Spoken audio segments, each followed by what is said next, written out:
E aí, gente boa, tudo bom com vocês? Então, eu quero falar agora a respeito de uma palavrinha no grego, que é parousia. Essa palavra no grego, parousia, ela aparece 24 vezes no Novo Testamento. E existem várias passagens que mostram que essa parousia realmente é uma presença física da pessoa. Mas o que os pré-tribulacionistas eles entendem, né? Como que eles conseguem interpretar essa questão da vinda, que a palavra também significa, né, presença. Vamos ver aqui em um artigo que está em avozdedeus, né, .org.br. O que diz esse artigo? Vamos ler. Concordando com isso, o Dicionário Teológico do Novo Testamento, em inglês, editado por Gerhard Friedrich, deve ser assim, né, dá como sentido geral a palavra presença. Daí, como o uso técnico dos termos no helenismo, ou seja, a cultura, né, grega, dá a visita de um governante. Diz a respeito do uso técnico de pareme, verbo, e parousia no Novo Testamento. No Novo Testamento, os termos nunca são usados para a vinda de Cristo na carne. Será? Será? Né? Olha como é que ele coloca aqui, ó. Nunca são usados para a vinda de Cristo na carne. E parousia nunca tem o sentido de retorno. Porque a palavra vinda é vinda, né? Independente se está vindo outra vez, vindo de novo, não é? É vinda. Vinda é vinda. Não é vindo outra vez. Né? Você não vê realmente essa palavra tendo o sentido de retorno. Ela é uma palavra, vinda é vinda. O que vai dar o sentido de retorno é o contexto da onde essa palavra está sendo embutida. Então vamos lá, não existe uma palavra vinda de retorno, não existe isso. A palavra vinda é vinda. Se é a primeira, se é a segunda, se é a terceira, se é a quarta, você tem que ler o contexto para ver. A ideia de mais de uma parousia é primeiro encontrada apenas na igreja posterior. Portanto, os discípulos de Jesus não perguntaram sobre a tua futura chegada, será? Mas sobre depois de sua chegada. Perguntaram sobre a sua presença. Como assim? Né? E se, em vez de usarmos a palavra presença, recorremos ao uso técnico dos termos no helenismo, entenderemos que os discípulos perguntaram a Jesus qual seria o sinal da tua visita como personagem real. Então, o que ele está querendo dizer aqui? Que a palavra parousia é uma palavra que conota uma presença. Então, quando os discípulos estavam perguntando a respeito da vida de Jesus, lá em Mateus capítulo 24, eles estavam perguntando qual o sinal da sua visita espiritual. Qual é o sinal da sua presença aqui na Terra? Qual é o sinal, né, de uma vinda invisível? Mais ou menos isso. E da terminação do sistema de coisas. Uma visita inclui mais do que apenas a chegada, inclui uma presença. No chamado Novo Testamento, a palavra grega parousia ocorre 24 vezes, como eu disse, e em todas as suas ocorrências ali, não só a tradução do Novo Mundo e das Escrituras Sagradas, boa tradução em alguns pontos, traduz a palavra cada vez por presença. Negativo. Vou mostrar que isso está errado. Mas também outras traduções o fazem, tais como a tradução literal da Bíblia Sagrada de Young, de 1862, na Era Comum, né? E diaglote enfática, grego-inglesa de Wilson, de 1857 e 1863. A Bíblia enfatiza o Rotherham, em inglês, de 1897, na Era Comum. Notamos quão apropriadamente se contrastam presença e ausência. Em Filipenses 2,12, onde o apóstolo Paulo diz: sempre obedeceste não só durante a minha presença, mas agora muito mais prontamente durante a minha ausência.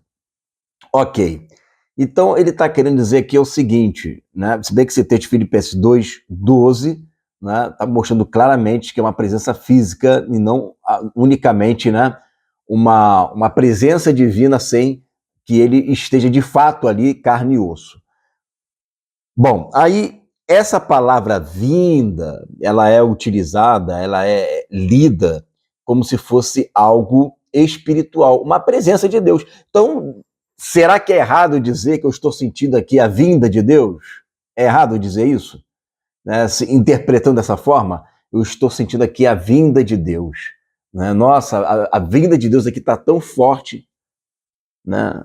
Então, fica um pouco confusa essa interpretação, porque a palavra parousia, que traduzem como presença, olha como é que ficaria esse texto, eu vou ler para vocês agora aqui de 2 Pedro, capítulo 3, né, a partir do verso 1. Vamos ler aqui, olha só. Amados, escrevo-vos agora esta segunda carta, em ambas as quais desperto com exortação o vosso ânimo sincero, para que vos lembreis das palavras que primeiramente foram ditas pelos santos profetas e do nosso mandamento, como os apóstolos do Senhor e Salvador. Vamos continuar lendo. E sabendo primeiro isto, que nos últimos dias virão escarnecedores andando segundo as suas próprias concupiscências, e dizendo, onde está a promessa da sua vinda? Onde está a promessa da sua vinda? Então o papo aqui é com relação à vinda de Jesus, e ele vai usar a palavra aqui, parousia. Porque desde que os pais dormiram, todas as coisas permanecem como desde o princípio da criação. Eles voluntariamente ignoram isto, que pela palavra de Deus já desde a antiguidade existiram os céus e a terra, que foi tirada da água e no meio da água subsiste, pelas quais coisas pereceu o mundo de então, coberto com as águas do dilúvio. Mas os céus e a terra que agora existem, pela mesma palavra se reservam como tesouro e se guardam para o fogo até o dia do juízo e da perdição dos homens ímpios. Então preste atenção, ele está fazendo a seguinte conclusão aqui. As pessoas estão escarnecendo dos filhos de Deus, dos pregadores, porque estão dizendo, cadê a promessa da sua vida? O mundo continua desde que é mundo, o mundo é mundo desde que é mundo. Onde é que está ali? Né? Se você vê o pecado, você vê a morte, você vê a injustiça, né? Você vê, desde que o mundo foi coberto por água, continua, e a terra saiu da água e está do jeito que está, nós estamos vendo isso hoje, mas e aí? Cadê a promessa da sua vinda? Aí ele fala, olha, espera, porque tudo que existe agora se reserva desta forma, porque ela está aguardando, né, o dia do juízo de Deus. Aí ele fala, continuando falando a respeito disso, da vinda do Senhor Jesus, que muitos estão dizendo que ele não vem, e que o mundo continua do mesmo jeito, verso 8 ele vai dizer, amados, não ignoreis uma coisa, que um dia para o Senhor como 1000 anos, e 1000 anos como um dia. Preste atenção aqui, ó, que ele vai falar sobre a vinda dele no verso 4, dizendo assim, e dizendo, onde está a promessa da sua vinda? Isso é no verso 4. E aí ele vai dizer aqui no verso 9, o Senhor não retarda a sua promessa. Então ele está falando, o assunto aqui é vinda de Cristo. Que existe uma promessa da sua vinda. E que o mundo continua do mesmo jeito que está, desde que o homem é homem. E ele fala, olha, o Senhor não retarda a sua promessa, mesmo que alguns a tenham por tardia, mas é longânimo para conosco, não querendo que alguns se percam, senão que todos venham arrepender-se. Mas o dia do Senhor virá como ladrão de noite. Olha aí, tá vendo aí? Ó, ele vai vir como ladrão. No qual os céus passarão com grande estrondo, e os elementos ardendo se desfarão, e a terra e as obras que nela há se queimarão. Havendo, pois, de perecer todas essas coisas, que pessoas vos convencer em santo trato e piedade, aguardando e apressando-vos para a vinda do dia de Deus, em que os céus em fogo se desfarão e os elementos ardendo se fundirão, mas nós, segundo a sua promessa, aguardamos novos céus e nova terra em que habita a justiça. Então você vê que no versículo 4, ele fala da promessa da vinda dele, né? No versículo 9, ele diz, o Senhor não retarda a sua promessa, e aqui no versículo 12, ele fala sobre esse dia tão esperado que vai vir como ladrão. Então, o assunto que ele está tratando em 2 Pedro, capítulo 3, é a vinda do Senhor, que está no versículo 4, e aí ele vai repetir essa questão da vinda do Senhor, mas falando sobre essa promessa da vinda dele, que está lá no versículo 9, Não tem a promessa da vinda? Pois é, o Senhor não retarda a sua promessa, mesmo que alguns a tenham por tardia. Mas o dia do Senhor virá como um ladrão. Então, não fique esperando, né, que esse dia ela tenha uma data certa para acontecer. Ela virá de repente para aqueles que não vigiam, né? Então, o dia do Senhor virá como um ladrão de noite, que é o que ele prometeu, que ele virá como um ladrão mesmo. E aí, nós estamos aguardando e apressando a vinda do dia de Deus. Teria que falar aqui vinda no versículo 4, no versículo 12, e no versículo 10 ele fala que ele vem como ladrão, e no versículo 9 ele diz que a promessa da vinda dele não é tardia. Então, quando a gente fala da vinda do Senhor Jesus, nós estamos falando aqui a respeito, justamente quando ele vem como ladrão, é o dia do Senhor, e na vinda dele os céus passarão com grande estrondo, os elementos ardendo se desfarão, e a terra, as obras que nela há, se queimarão. Então, como que essa vinda aqui é uma vinda de presença espiritual?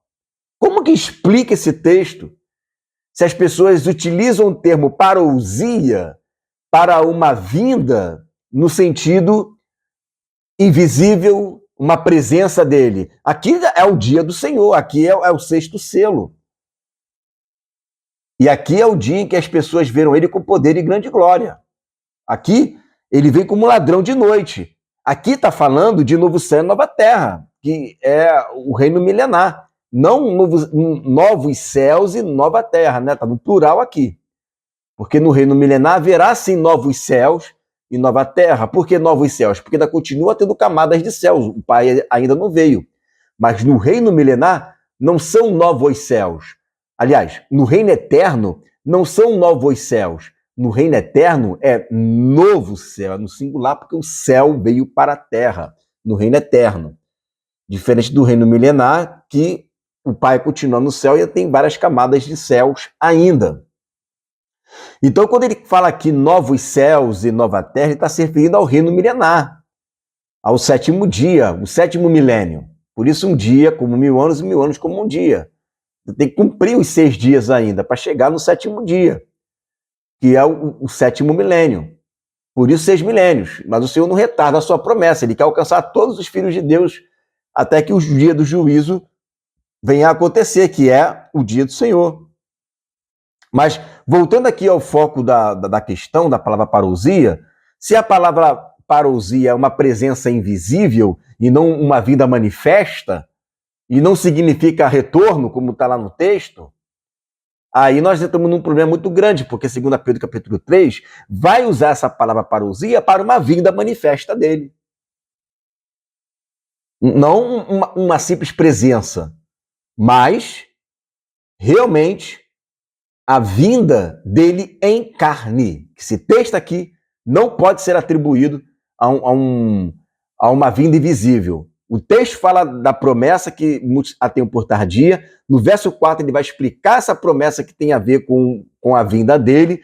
No verso 10 ele vai falar que ele vem como Senhor. E no verso 2 ele fala dessa vinda de novo, né? A vinda do dia de Deus.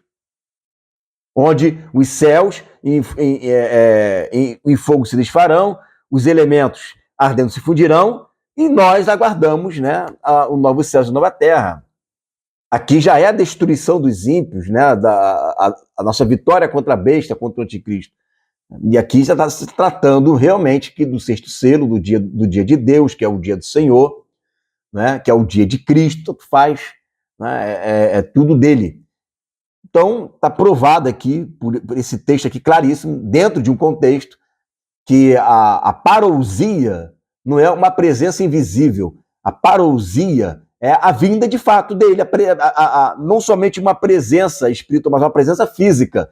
E se colocarmos uma presença espiritual para cá, então o que acontece? A primeira vinda dele é espiritual e a manifestação dele também é uma presença agora presencial, mudou? Não, então sempre a vinda dele é uma vinda física, presencial, porque ele vai estar presente em carne e osso aqui na terra. Amém? Fica com essa palavra em nome de Jesus.